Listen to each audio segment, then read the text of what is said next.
The first thing I do is to cut up my clay into tiny pieces so it can help me with conditioning. I am using a Fimo clay in this video, and Fimo is a bit harder than the other clays, and it takes a lot more time to condition. In this next step, I use a liquid Sculpey to help me with the conditioning process. And because I know this is going to be so long, let me just forward that.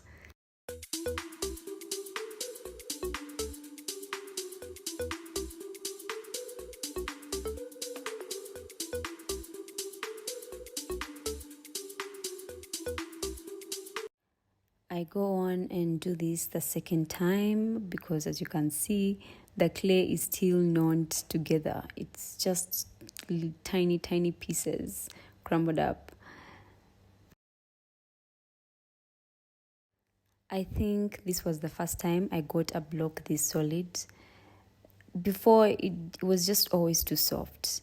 So I was really feeling good at this point.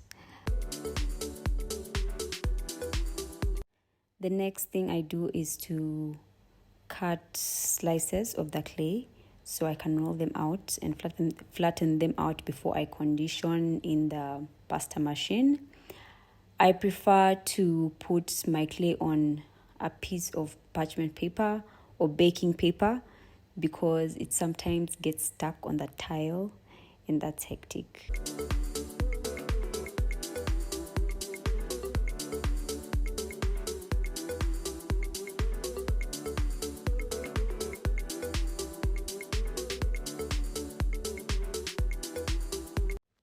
If you are to use this method, you have to leave some room on both ends of the clay so it has room to expand.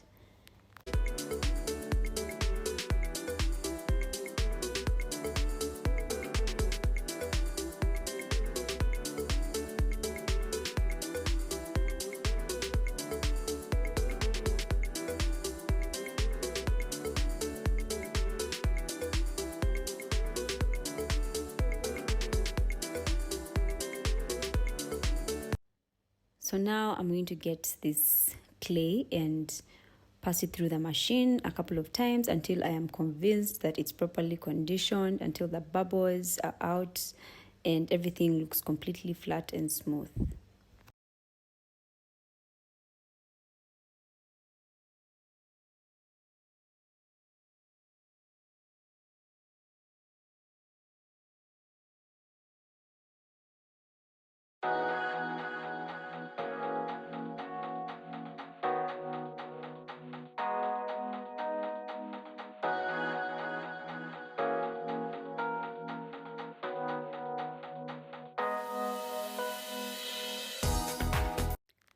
I wanted to have some glitter in my earrings, so I used this Sculpey clay that comes with glitter inside of it. It's very soft and they really take a short time to condition.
So now I get my baking paper and use it to flatten out the clay so that there's no stickiness anywhere.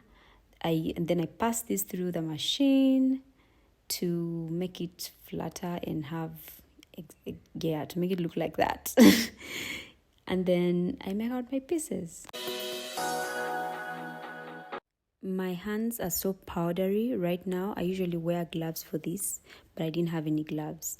And they are powdery because I use cornstarch throughout the whole process to just avoid stickiness. The stickiness really makes the work difficult, so you want to reduce that as much as possible.